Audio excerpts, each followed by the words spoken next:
ಗುಂಡಮ್ಮ, ಯಾರಿ ಗುಂಡಮ್ಮ? ಅದು ನೀನೇ ಕಣೆ. ಎಷ್ಟ್ ಚಂದವಾಗಿ ಗುಂಡಾಗಿ ರಾಗಿ ಮುದ್ದೆ ಮಾಡ್ತೀಯಲ್ಲ, ಅದಕ್ಕೆ ಗುಂಡಲ್ಲ. ಈಗ ನಂಗೆ ರಾಗಿ ಮುದ್ದೆ ಮಾಡೋದು ಹೇಳ್ಕೊಡು. ಆಯ್ತಾಯ್ತು. ಫಸ್ಟು 2 ಕಪ್ ರಾಗಿ ಹಿಟ್ಟು ತಗೊಳ್ಳಿ. ಆಮೇಲೆ 3.5 ಕಪ್ ಆಗೋಷ್ಟು ನೀರು ಹಾಕಿ, ಅದಕ್ಕೆ ಸ್ವಲ್ಪ ಉಪ್ಪು ಹಾಕಿ ಚೆನ್ನಾಗಿ ಮಿಕ್ಸ್ ಮಾಡಿ. ಗಂಟು ಉಳ್ಕೋಬಾರ್ದು. ಆಮೇಲೆ ಸ್ಟವ್ ಆನ್ ಮಾಡಿ ಚೆನ್ನಾಗಿ ಮುಗಿಸ್ತಾ ಹೋಗಿ. ಅಲ್ವೇ? ಆದ್ರೂ ಗಂಟು ಕಾಣ್ತಾ ಇದೆಯಲ್ಲ.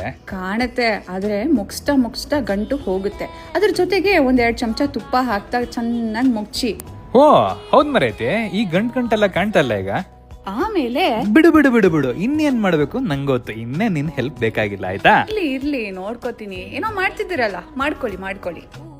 ಆಮೇಲೆ ಒಂದು ಬಟ್ಲು ತಗೊಂಡು ಅದಕ್ಕೆಲ್ಲ ತುಪ್ಪ ಸವರಿ, ಆಮೇಲೆ ಏನ್ ಮಾಡ್ಬೇಕು ಗೊತ್ತಾ, ಹಿಟ್ಟನ್ನೆಲ್ಲ ಅದಕ್ಕೆ ಹಾಕಿ ಚೆನ್ನಾಗಿ ಅಲ್ಲಾಡಿಸ್ಬೇಕು. ಅದು ಹಂಗೆ ಉಂಡೆ ಆಗಕ್ಕೆ ಶುರುವಾಗುತ್ತೆ. ಆಮೇಲೆ ಏನ್ ಮಾಡಿದ್ಲು, ಇಡ್ಲಿ ಪಾತ್ರೆಗೆ ಹಾಕಿ ಮುದ್ದೆನೆಲ್ಲ ಬೇಯಿಸ್ಕೊಂಡ್ಲು. ಅಷ್ಟೇ ರೀ, ರಾಗಿ ಮುದ್ದೆ ರೆಡಿ ಆಯ್ತು. ಆಹಾ, ಇಷ್ಟೇನಾ ರಾಗಿ ಮುದ್ದೆ ಮಾಡೋದು?